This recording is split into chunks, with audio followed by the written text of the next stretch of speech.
From the Library of Congress in Washington, D.C.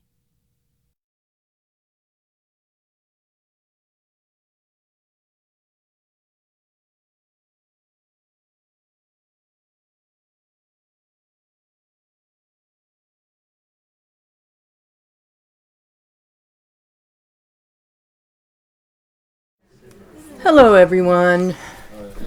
Grab a seat if you don't have one yet, and I'm up here amidst all of Stephen's paraphernalia and everything, but my name is Betsy Peterson, and I'm the director of the American Folklife Center here at the Library of Congress, and I want to welcome you today to our latest presentation in the Benjamin Botkin Lecture Series. The Botkin series, as I know some of you here know, is a chance for the Folklife Center to highlight some of the best scholarship and musings and writings about ethnomusicology, oral history, folklife, and cultural heritage, while also allowing us to enhance our collections here at the Folklife Center. It's an opportunity to share knowledge and also to bring in new material to our collections. Each lecture is videotaped and becomes part of the permanent collection, as you've probably seen from some of the rearranging here. And so, in addition, the lectures will later be posted on the website. So you will be able to, if you want to come and revisit the talk in a month or so, it will be up and ready for you to listen to it. But in the meantime, since it is being recorded, a couple of things. One, we will have lights on, so my apologies for that, but it's a necessary evil. I also would love to ask you to refrain from taking photographs during the lecture and not recording. And if your cell phone is on right now, the obligatory plea for you to turn it off. But enough of the formalities. Today I have the honor of introducing the distinguished researcher, performer, recording artist, and author Stephen Wade, who I know many of you here know. Originally from Chicago, Stephen has dedicated his life to studying American folklife, and he is the embodiment of that rare combination of scholar, artist, and gentleman. He's been a musician since childhood and has compiled an impressive career as a stage performer. His award-winning original theatrical events include Banjo Dancing, which ran for more than 10 years at Washington's Arena Stage, making it one of the longest running off-Broadway shows in American theater history. His acclaimed theater show On the Way Home was honored with the Joseph Jefferson Award, which recognizes outstanding theater artists in the Chicago area. And in 2003, Wade received the Helen Hayes Charles MacArthur Award for Excellence in Washington, D.C. area professional theater for his work as a composer, adapter, and musical director for the world premiere of Zora Neale Hurston's Polk County. I could go on, but I know you are here to listen to Stephen. And so I have the pleasure of introducing him today as the author of a wonderful new book, which I hope, if you haven't bought it, you will. The Beautiful Music All Around Us, Field Recording and the American Experience. It's a fabulous book. He's a fabulous writer, and it's very special to all of us here at the American Folklife Center. And Stephen has been a longtime friend of the Folklife Center, has worked deeply with our collections, is extremely knowledgeable, has worked with Alan Jabor here, one of the previous directors, Peggy Bulger, and now I have the pleasure of jumping into that line. So Stephen is going to talk to us a little bit about that today and about the writing of it, what he's been finding, and how he tracked down communities, families, and performers connected with early Library of Congress field recordings all across the American South. It's a lovely, intimate piece of writing. So without further ado, Please welcome Stephen, and please stick around at the end. If you haven't bought the book, Stephen will be out front to autograph and sign and talk to folks. So thanks. Welcome, Stephen. Thank you. Thank you. Thank you. Thank you. The beautiful music all around us, $25, 504 pages, CD in the back, oversized paper jacket. All right. How can you afford not to get it? Okay. The beautiful music all around us began its 18-year journey at the Library of Congress. I find it stirring to mark its completion here with all of you, but especially with those among us today who work and have worked at the library's Archive of Folk Culture and the American Folklife Center. This is a homecoming, and I thank you for this occasion. So please stand so that I might salute you for your support over these many years. Get up, Jim. All you guys who work here. Okay. Thank you so much. Really. I mean it. I'm glad, too, that this appearance arises within a series named for Benjamin A. Botkin, folklorist, poet, writer, and anthologist. The last time I spoke at the library was also in relation to Ben Botkin. In November 2001, I participated in the Living Lore Conference, a gathering sponsored by the Center, which celebrated Botkin's extraordinary legacy. More than simply words drawn from our common vocabulary, Living Lore identifies an endeavor Botkin launched as national folklore editor of the Federal Writers Project in the late 1930s. His Living Lore units documented current folk expression and vernacular creativity. Years later, I drew heavily upon their contents. They played a shaping role in my stage pieces and inspired so much of my research. Not surprisingly, he appears too in the opening and closing pages of the beautiful music all around us. Botkin's great heart, his capacious body of work, and his inherently democratic vision provide us all a bountiful, indelible, and ongoing inheritance. Indeed, Botkin viewed folk tradition as something both constant and supremely supple, with custom and wisdom adapting to changing circumstances, not through formal means, such as laws and regulations, but through observing and doing and responding and venturing, ready for anything and everything that may come along. Or, as he described Living Lore, responsive to the mood of the moment, though it had behind it the accumulated mother wit and wisdom of generations. Unquote. With those words, he recalled setting fieldworkers off to gather tales in decidedly modern circumstances. From barroom stools to skyscraper hoists, WPA writers followed cabbies and garment workers, tunnel diggers, and construction stiffs. Botkin himself prized the example of New York City fish peddler Clyde Kingfish Smith. Depending on the neighborhood he entered, Kingfish varied his rhymes and the tunes he set them to. He found the strategy good for business. I got shad, ain't you glad? Could be sung to Jump and Jive in Harlem or by Mr. Shade in Williamsburg. Wherever he went, he said, a lot of people wait for my individual cry. The main thing required, he said, is you gotta be in the mood. Here in this most ancient trade of street hawker comes something sweetly current, and the most ordinary transaction imaginable has become a pretext to fill the streets with sung poetry. Kingfish Smith embodied Living Lore's realities. On coming to the library in 1942, Botkin extended that vibrant perspective to a new series of albums, then going in release. Hold on. They look like this. Okay. They're bureaucrat gray covers. Okay.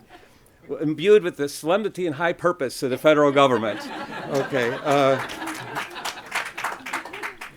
On coming to the library in 1942, Botkin extended that vibrant perspective to a new series of albums then going into release. In one of the earliest reviews attending their publication, he wrote, "They give us a new understanding of the diversity of American life. They bring us into contact with the people, workers, prison inmates, housewives, and schoolchildren, white, Negro, and Indian, who made these records," unquote. In highlighting these transmitters, he affirmed their worth. If largely unknown as creators and interpreters, they stood outside of romantic caricature. Botkin did not voice popular front ideology that defended the folk as marginalized and overlooked, Nor did he call upon the perennial notion that folklore harbors the spirit of the people, their inner essence or soul. He also kept some distance from the folk music revival, which so often saw the folk as exotic symbols of otherness, pursuing a simple life that never was. Quote, although in most cases it is impossible to establish the origin of a piece of folklore, he wrote nearly a quarter of a century later, we want to know as much as possible about its source, history, and use in relation to the past and present experience of the people who keep it alive. This information enables us to understand the function and meaning which folklore has for those who use it, and so enhances its interest and significance for others. Unquote. The key to understanding the products of tradition, Botkin reminds us, is to explore the roles they have played and to learn from the people whose experience this creativity reflects, whether within a community or extending beyond. This approach to the American cultural mosaic guides the beautiful music all around us and threads today's talk. Now let me play you a tune I learned from a 1938 Library of Congress recording. Its recreation over the years, it first went into print in 1838, speaks to the renewal that Ben Botkin expressed in describing folklore both as new wine in old bottles and old wine in new bottles. This rendition comes from the playing of Eastern Kentucky banjoist Pete Steele. A former coal miner, at the time of this recording, Pete worked as a carpenter at a paper factory in southern Ohio. He called it the Spanish Fandango. And I'll follow this waltz with a variation called Snowdrop that I learned from Kirk McGee, a contemporary of Pete Steele's, but from Middle Tennessee. Kirk enjoyed one of the earliest professional careers in 20th century country music. Not recorded by the library, but by one of its commercial counterparts, his variation demonstrates another approach to the same tune. Set together, these pieces underline a promise Botkin found characteristic of folklore. Patterned by common experience, varied by individual repetition, it says, not only back where I come from, but also, where do we go from here? All right, I'll play for you.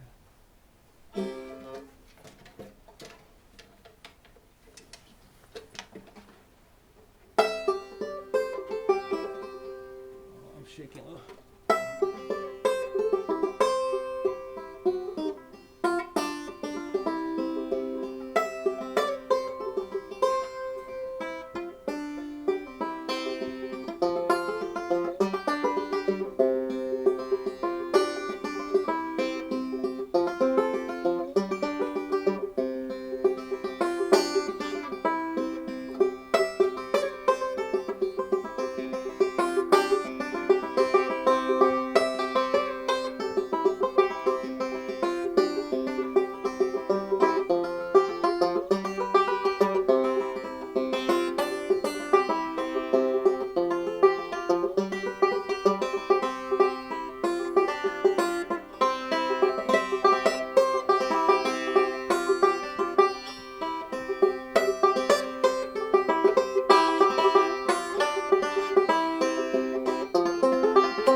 Ben Botkin defined living lore by its relating of the foreground lore to its background in life.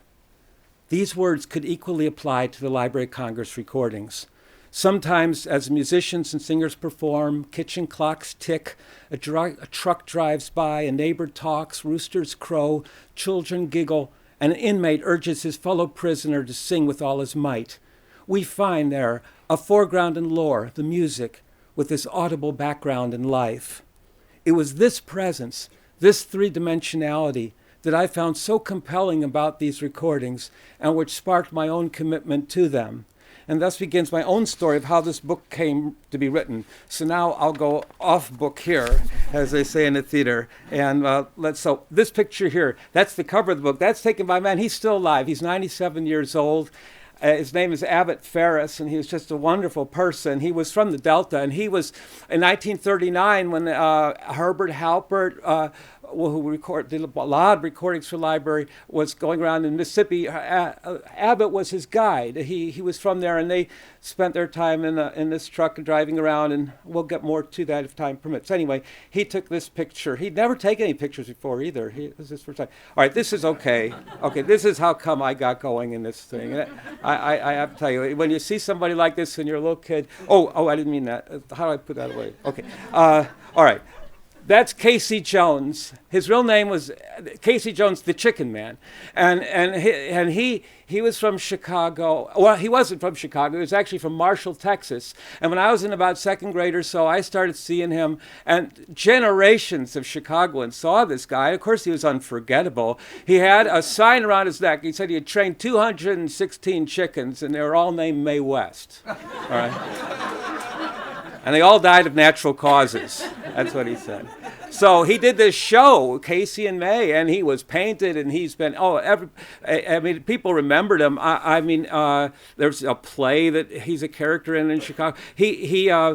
So he was a street performer, and, I looked up his arrest record. He was constantly being hauled in for obstructing traffic. Well, he wasn't. People gathered around him, and he did this show with the chicken, and he'd make it look like, May was, he gave her a little drink from a little flask he had. She'd wobble, and he'd say, do the shimmy, she wobble, and all these dances and stuff, and the trucking dance with it. It was just fantastic. So when you see him as a little kid, well, that was it. That's when I knew art was wherever you find it, and it wasn't just at the Arts of Chicago. So that was my introduction right there. So and then a couple years later I started playing and so, and my guitar teacher was a blues player, and his band was always opening for all these great acts that come up from Chicago, from Mississippi to Chicago, and that's how come I met Muddy Waters. I was a little kid, and I saw Howlin' Wolf, and they started playing in bars. And of course, I couldn't go in, but they'd have matinees, and I stood outside, and and they'd throw the door open, and I met Big Joe Williams. He was the night watchman at Delmark Records, and his version of "Baby Please Don't Go" became a hit in 1935, and he recorded 3 times, and that becomes Vera Hall in this book here, and in the library's recordings of Another Man Done Gone. I mean, that's those are related, part of the same world of song. And so I was fortunate enough to see these people, heard Mahalia Jackson, and so it was really great to have that going on. And then, of course, I got a little older, and my badger teacher, Fleming Brown, took that picture. He said, "That's not hair, that's nerve endings." Okay, and he may have that right. So anyway, and then so that was Fleming right there, and I took that picture. That was during the time I was playing here at Arena. That was in December '82 or '83, and he had started with Library of Congress records, too.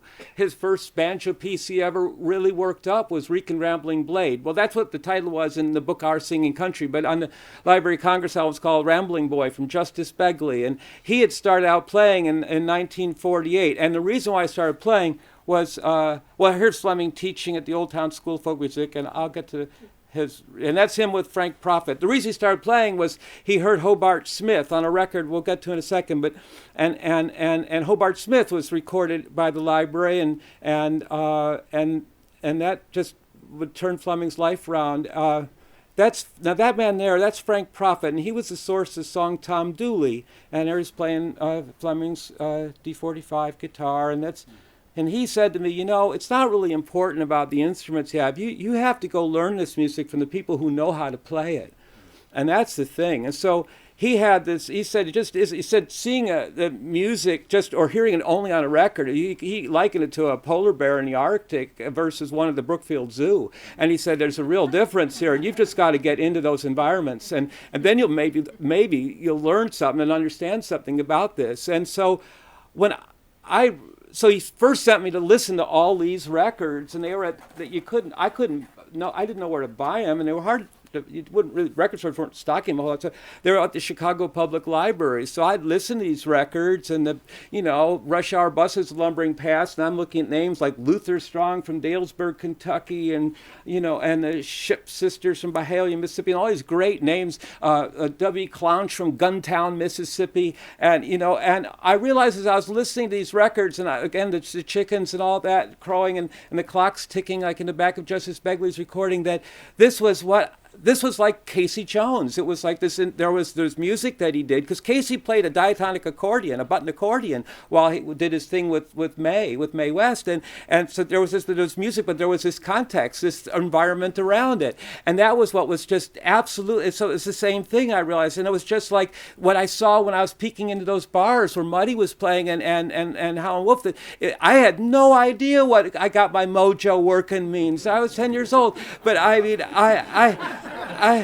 I saw the people reacting to him, and they understood. There was shared experience there, and that was what I at least sensed, that there was something else going on. He was communicating just in every quiver in his voice that people were getting and following. So listening to these records was just reiterating that sense of that context thing that I'd been confronted with those experiences. So I started visiting people, and oops, I missed one. There. That's Virgil Anderson. That's how I was playing here at Arena. I always gave me a break first week of July, and that's July, I think 82 or 83 or something. And he lived in Rocky Branch, Kentucky. Oh, it was so great to visit him. He had a rope bridge that he'd made. It was the only way to get into his house unless he forded the creek with a high-sprung truck. And so there was this bridge he'd walk over, and he had, I noticed one time, I went there several times to visit, he had the letters USA carved in the cement.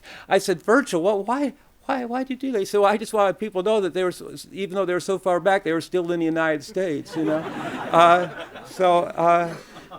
He is great. And that's Tommy Gerald there. And as Alan has said in his presentation, this is a master teacher, this guy. He was amazing. In fact, the day after I took that picture, I think I was here visiting the archive. That's like in 1980. I remember driving up. Anyway, Tommy...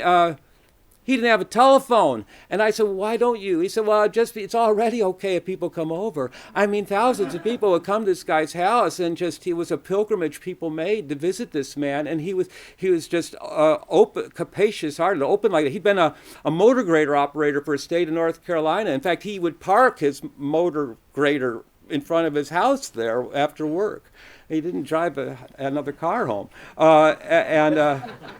And he's playing my banjo right there, and that's Kirk McGee, the source of Snowdrop that I played for you, and he played with Uncle Dave Macon. He played just everything. He played fiddle and banjo and guitar, and he'd had a stroke, and his hands would shake while he played, but he'd go for the notes, and he played all kinds of music. It was just unlimited, from Stars and Stripes Forever to old-time fiddle tunes and piano rolls that he had learned, and shake note singing that he'd grown up with, and just this enormous variety of American music, of every style that you can imagine. And he said, and he's looking at the banjo, and his hands are shaking. He looks up at me and says, well, you just find more and more on it all the time. So it's just this creative force that he had. And here, okay, Fleming learned from Doc Hopkins. And Doc Hopkins was from Possum Hollow, Kentucky. He came up to Chicago in 1930 to sing on the National Barn Dance, a live radio he had for 22 years. And then when I was started as a teenager, I played as Doc's accompanist. And we played here at Wolf Trap. And Doc outlived Fleming. He was born 1900. He died in 1988. And... so that's us, and And then that's the three of us there. That was the night banjo dancing closed in Chicago in 1980.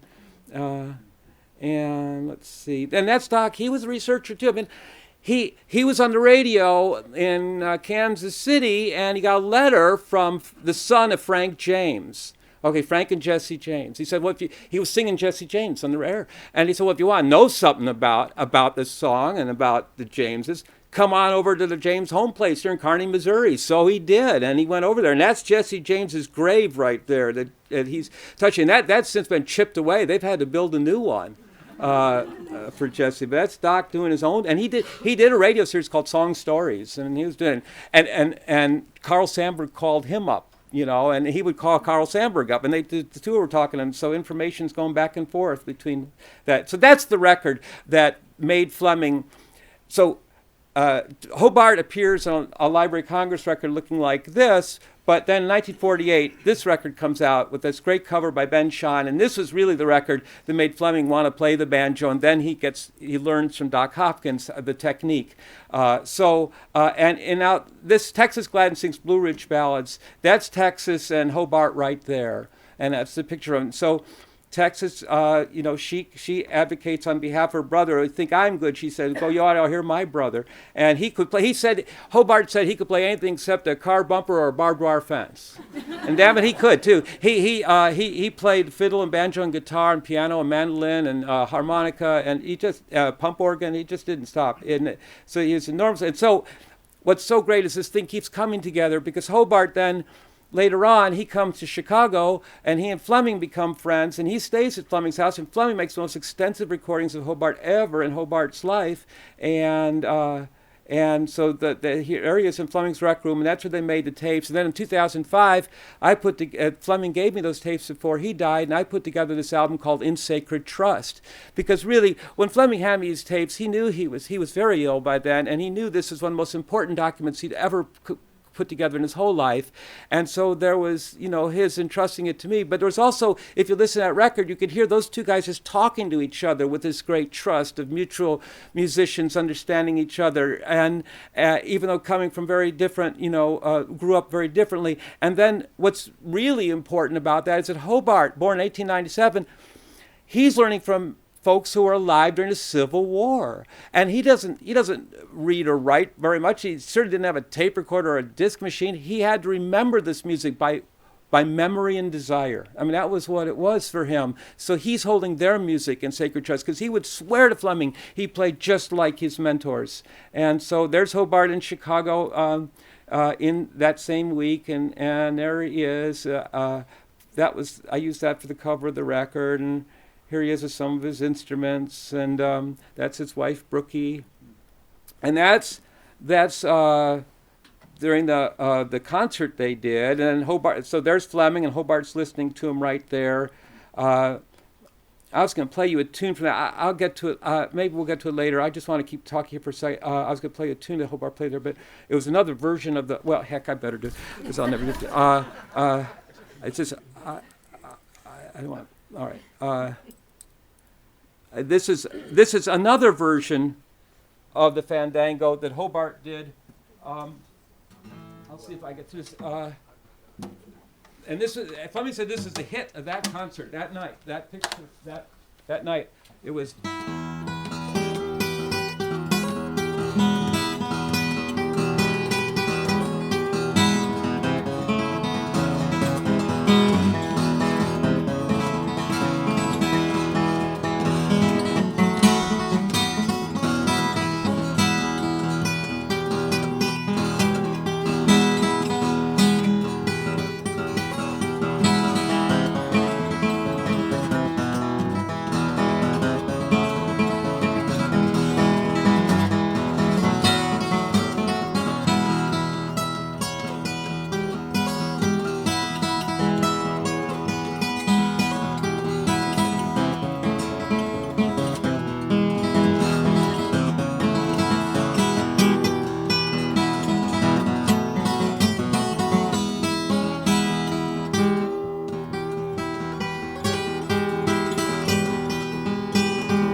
Thank you. All right. Well, so and as Casey Whistle. All right. So here's Hobart and his family, and well, okay, that's Hobart holding the guitar right there, and that's his wife, Pearl Malin. And then I knew that little girl there. That was Charlotte. That was their daughter. Charlotte. I just loved her. And then that's Texas Gladden.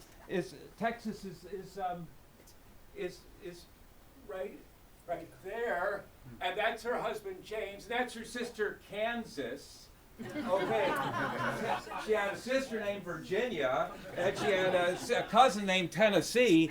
Okay, what's going on here with all these? These are names on the American map, and so Texas is not a nickname. And Hobart Smith is okay. Hobart McKinley Smith, born 1897.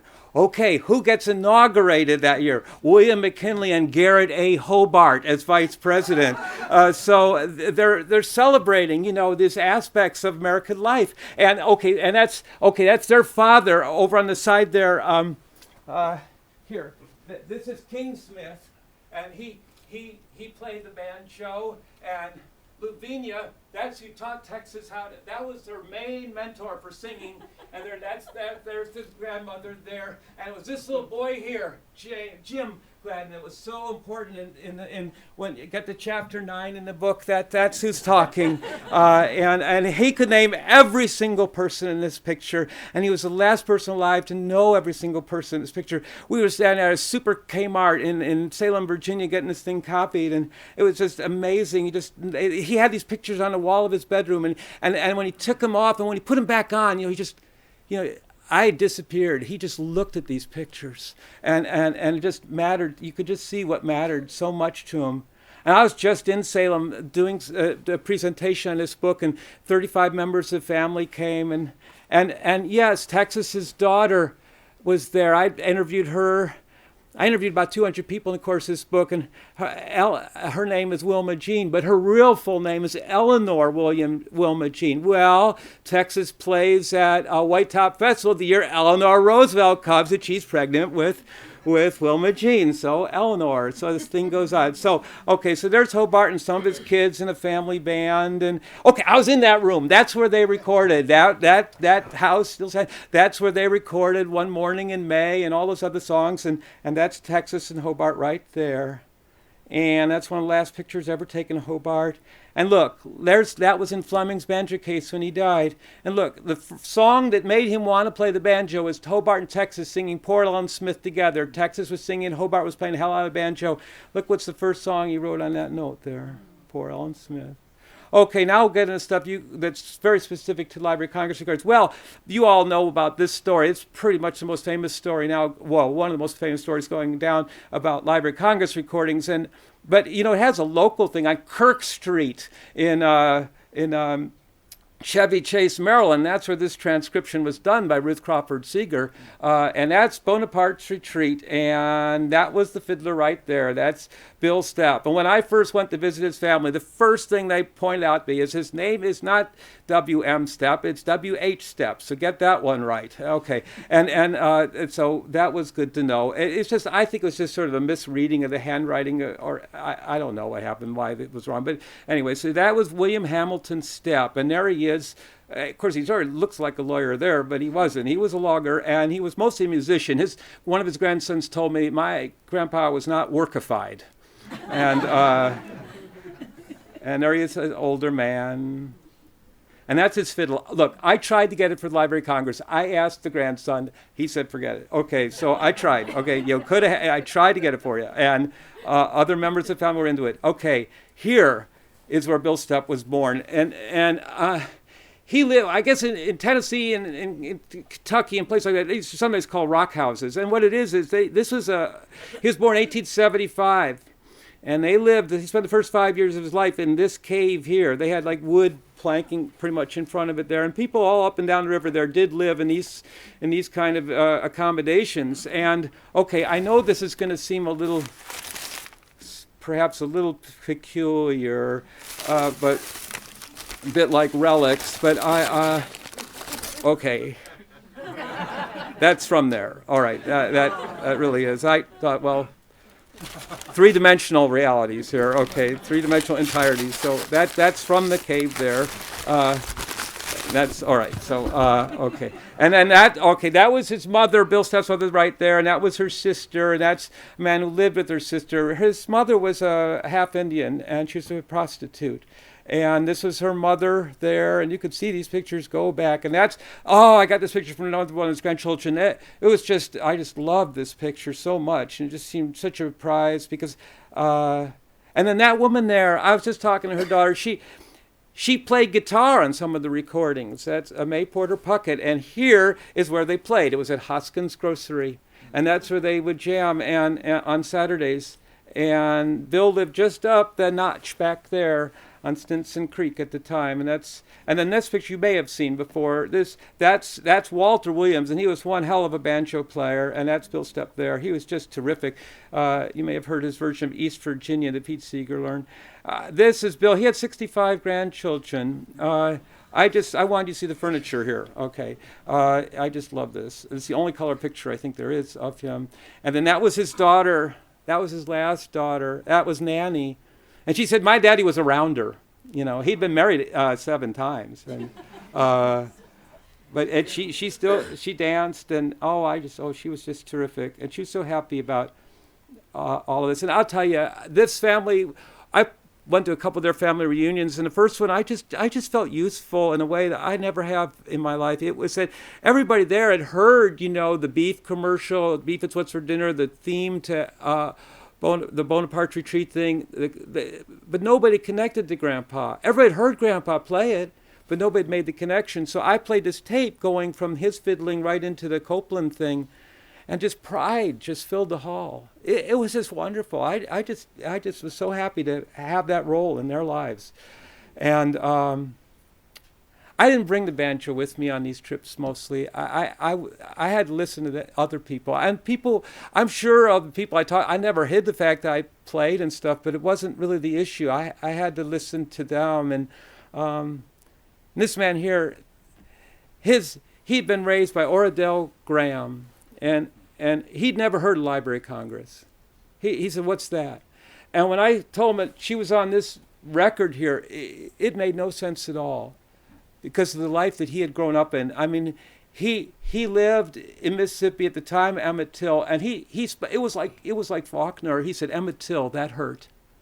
I mean, it was just like Dilsey they endured. I mean, it was just incredible when he said that. And so we're driving around, and this, like I said, it is just defying expectation that these recordings are made of his aunt when she was 12 years old, and that they're in some huge library in Washington, D.C. So I actually had this with me, John Cole's For Congress and the Nation with me. I don't know why I brought it with me, but I'm glad I did, because I showed him the canons of selection that were written just 3 weeks after Oradell made her recordings. And it said here, the Library of Congress should possess all books and other materials which express and record the life and achievements of the people of the United States. And I said, so that means that the papers of a president and the poetry of a schoolyard child are both welcomed here. And that's what's going on. And then he said, now I understand. And so that's when we went to, that's the only picture there is of Oradell Graham. And we were driving around trying to find a copy place for it. And then he just finds it, take it home. And that was the thing. All these people trust me with their pictures, so I would make copies and then send them a copy too. So she died really young. I had hoped to meet her, actually. I did meet several of the performers on these records, but she was 12 years old, but there was no death records I could find, and I found her school records at the Sunflower County Board of Education, all this stuff, and at the Department of Archives and History. So she could have been just in her 60s when I went there, so I thought, well, but it wasn't the case. And she had died, as I was told, either in a holdup that she had perpetrated shot with her own gun, or else in an auto wreck. But the person who told me that at first was pretty sure it was the first one. And that's what I reported in the notes when I put together this album, A Treasury of Library of Congress Field Recordings, that came out in '97. But that actually, as Sonny Milton said to me, the man you just saw, he said, well, it could have happened to her, but but it didn't happen to her sister Babe, and that's who died that way. And she died in this auto wreck on her way to sing at a gig in Clarksdale, Mississippi, when she was 24 years old. And this is where she went to school. This is the Drew-colored school, and it was a Rosenwald school. It was built with funds from Julius Rosenwald, the Chicago philanthropist. And that's where the recording occurred, right there. That was the auditorium, and that's from the street or the road, highway. Those are kids at that school, and that's in the classroom there. That's really what most kids went to school. In South Clark County in the 1940s, they mostly went to schools either in churches or in kitchens. And that's really what most settings for black school children were really like at the time. There were only 2 school buses in that county by the end of that decade, and that was one of them. And that's the other one. They called it Little Red, that schoolhouse. It still stands. And there's another picture from Drew School. Okay, so the day I get there and I'm trying to find Oradell, the thing is, people in small towns pretty much know what's going on. The question is whether the stranger can be trusted with the information. So it was determined that maybe I could be. And there was a woman who was related to Oradell who had also gone to Drew School with Oradell who was willing to talk to me. So I drove over to Nancy Hunter's house, and this is during a subsequent visit. And I'm standing in front of her doing what I'm doing now, just talking. She had that dog, Jojo, in her lap. And the whole time I was talking to her, she had actually that hand there was in her pocket. And she was in that chair. And I'm just moving around, like that. And it's a good thing I didn't, and there she's looking at those pictures I was just showing you. It's a good thing I didn't make any sudden moves, because right at the end of that, of our conversation, she pulls her hand out of her pocket with Jojo still in her lap, but she had a 38 special in her hand, and no holster. I'm not, let's not get fancy here. She had been moving with me like a ball turret gunner the whole time I'm in her kitchen ranting and raving about this great music, and she pulled out the gun to show me she trusted me at the end. Everybody in town knew that Nancy Hunter packed heat. Everybody but me, and I had no idea. And I'll tell you, that was a moment. And the subsequent times I visited, I never asked, but anyway, that was it. So yeah, there was a part of the work that I did in these 18 years. There was a lot of violence in one way or another that I was around. That's Huntsville Walls, and I was in that. If you just go down this way a little bit, you'd be in the cell block now abandoned where Leadbelly was kept during the time he was there. It was built like during the time of the Civil War. They don't use that. So it was amazing to me that the guard told me that he had the creeps being in there. That I was with. He didn't like being in there.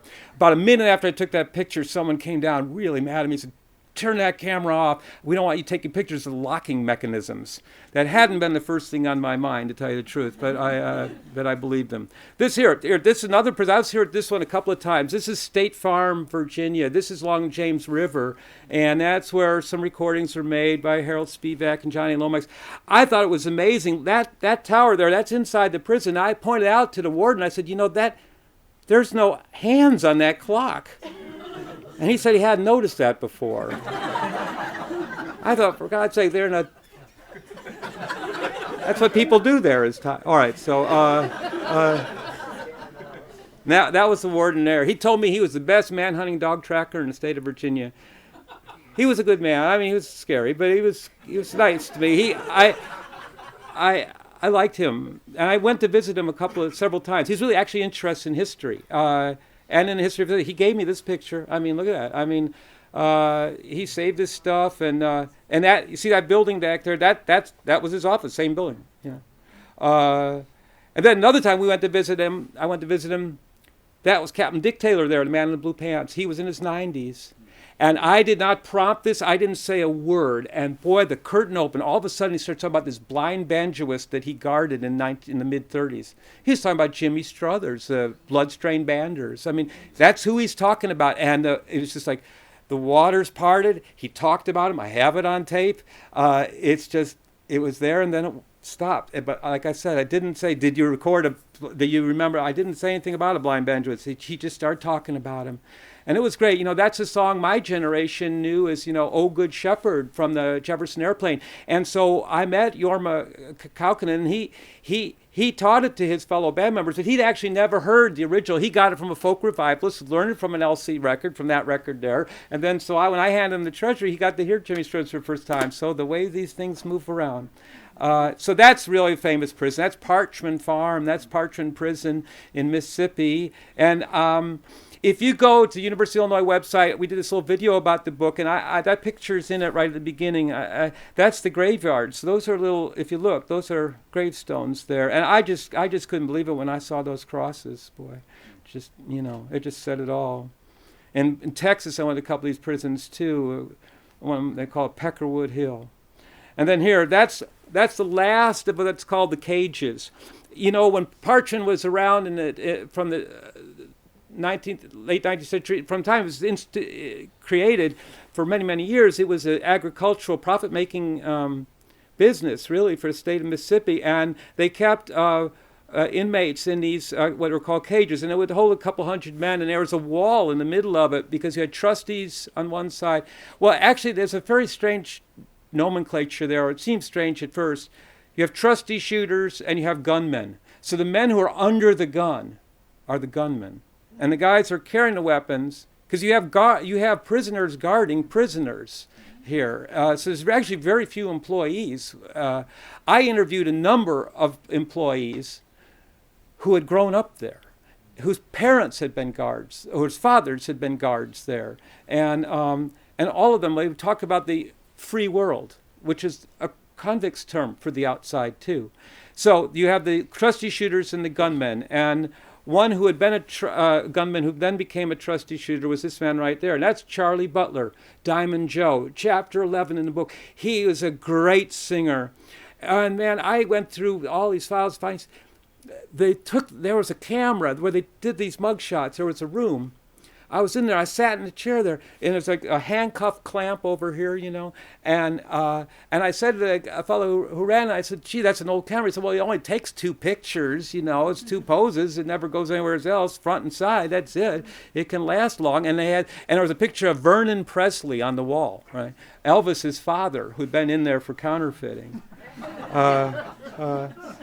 There's another picture. That's Wash Dennis, and he and Charlie Sims sang "Lead Me to the Rock," which is just a fantastic performance. And that was his niece, and she was raised in the same home with him, and she was a wonderful person, Helen Marie Rowe. And we got to be pretty good friends. She would call me every New Year's Day and every July 4th up until and she'd always tell me what she called a joke. Okay, here's what it was. I'm sitting with her, interviewing her in her house. I went and visited her for about a week. And I realized finally my questions about music were going nowhere. I mean, she remembered his singing, but that really wasn't the thing. Thing is, she'd had 18 children. She didn't read or write. And all of a sudden, it's like the second best question I ever asked in my life. The first best question was when I asked Michelle to marry me, but the second best one had to be, and I don't know why it came to me, it just occurred to me while I was with her. I said, "Well, did you ever tell your kids any stories?" Because she had so many, she'd have to put in the bed and stuff. And then it opened up.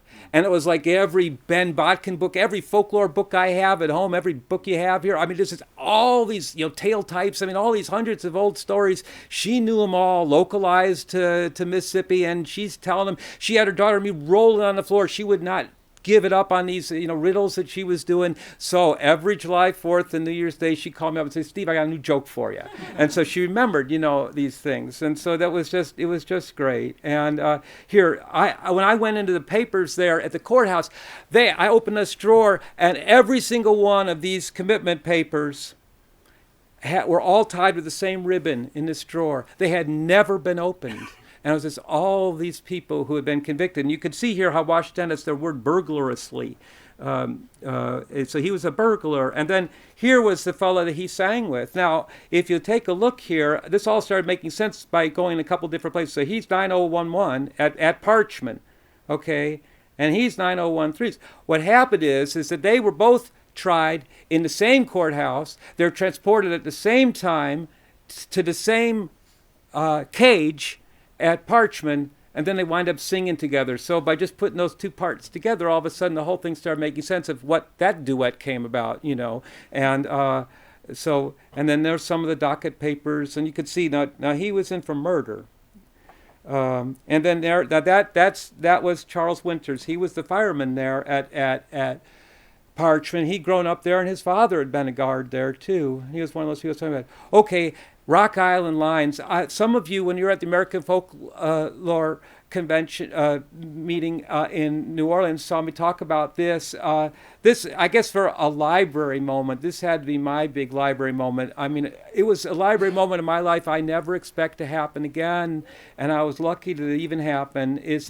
So the Library of Congress had these recordings, two recordings of the Rock Island line from 1934. It was clear by the difference of them, to record two different prisons by different prisoners, and without a week apart, that the song had to have a prior existence to the recording. And I thought, well, maybe somebody commented on it earlier. And then I found out there was a Rock Island Railroad magazine, and there was one library that had it. And they're all in boxes. And so through Interlibrary alone, they all came, the University of Maryland Library, 'cause I lived near there. All these boxes, really tiny type, hundreds of issues. This magazine had been going for years and years, this library. And I'm turning page after page, and I realized, man, there's a lot of songs these guys are doing here. And they were called booster songs, and they were to promote the railroad. And they urged employees to make up songs. And there was a lot of this kind of, it's sort of like the way construction companies now here in Washington have, soccer teams for Spanish workers here. So they were urging singing, and old conductors and, white and black were making up songs there. And so there it is.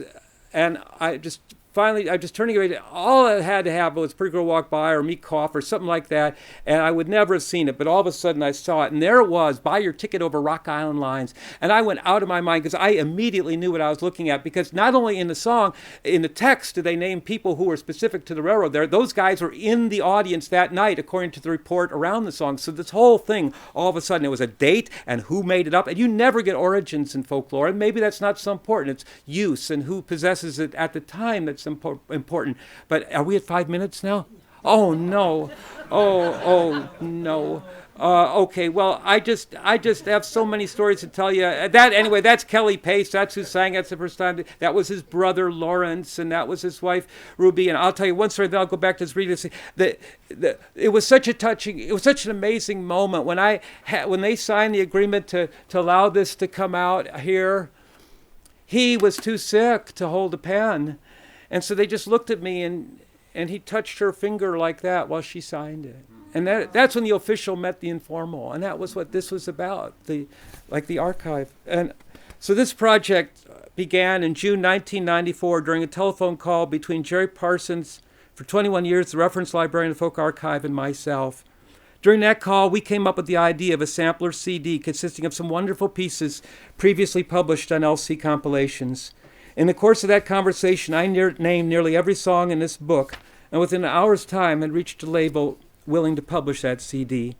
This resulted in an October 1997 collection I titled, consciously in honor of Ben Bodkin, A Treasury of Library of Congress Field Recordings. Now, during that phone call with Jerry, I also knew then not only what would open the album, Bonaparte's Retreat from Bill Stepp, but also what would close it, the Kiowa Story of the Flute. And I'm going to switch here. I'm going to find you a picture of this man here. Oh, man, I wish if I could read you this book, I'd read you this book. Okay. I'd even get. I brought Pete Stills back. It's got to go on another time. Okay, I'm going to try to find this picture here of what I need. I guess it was more than I had planned. I have 600 pictures. There's only 200 here. All right. Well, okay. I'm sorry to do it this way, but that was Jess Morris's dog Boots. He and Duncan Emmerich wrote about it to each other. Okay. All right.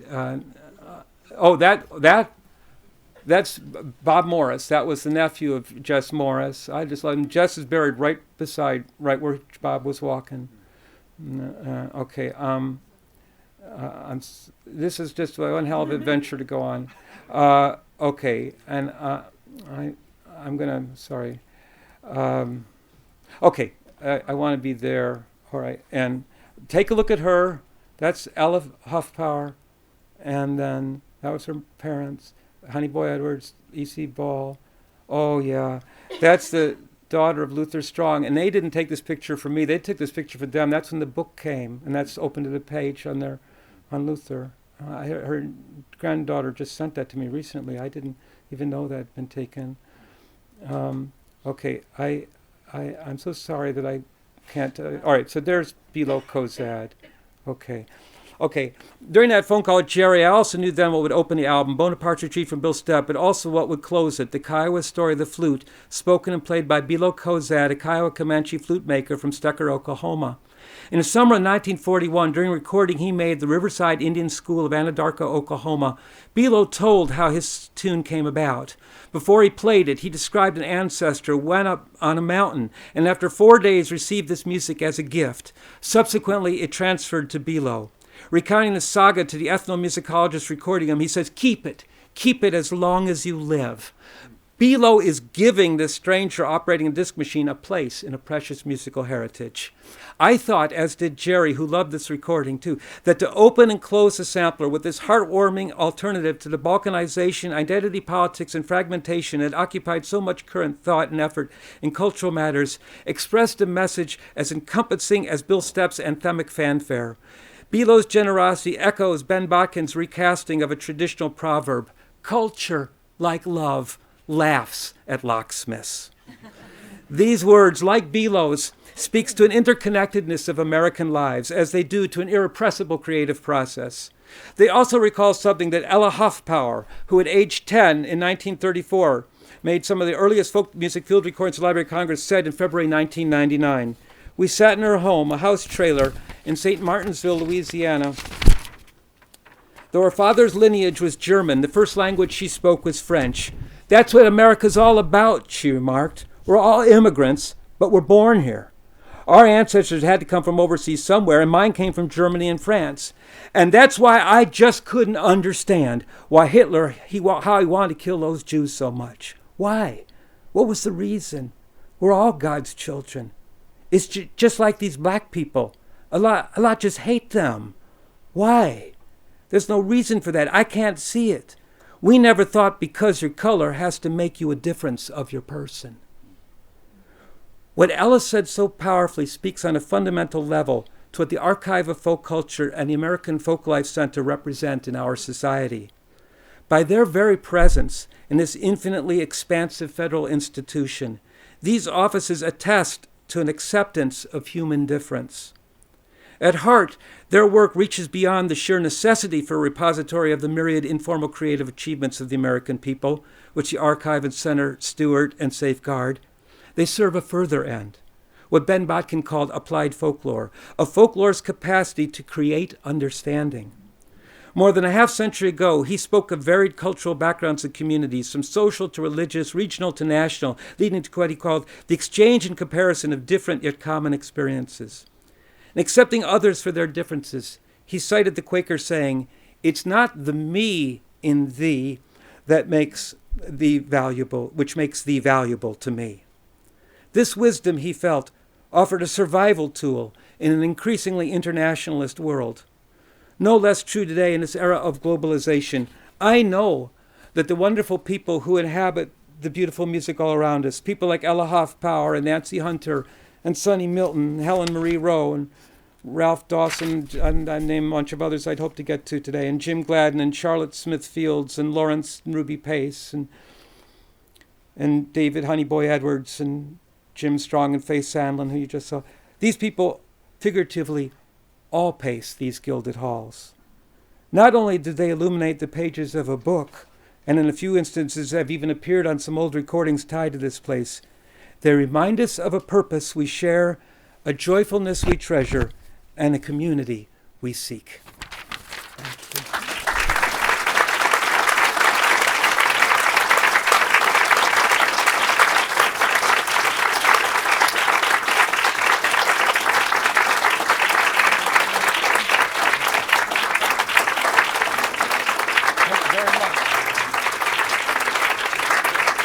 Well, all right. Well, play one tune. Play a tune. Yeah, I'll play a tune. I'll shut up and play a tune. Listen.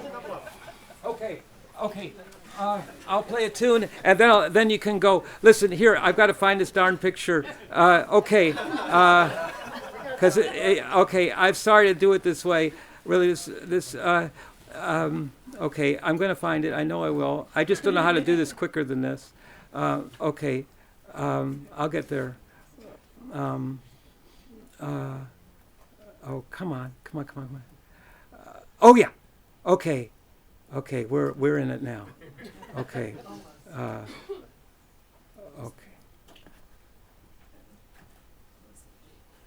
Take a look at that banjo. Yeah. There you go. Oh. That's Pete Steele. This is Pete Steele's banjo. And when I get done with all this, I guess I'm going to give it to. I told the staff, I said, I don't need another banjo.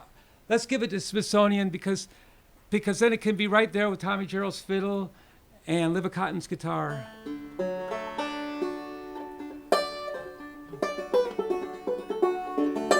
So, Coal Creek March is also a variation of that fandango we were doing.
This has been a presentation of the Library of Congress. Visit us at loc.gov.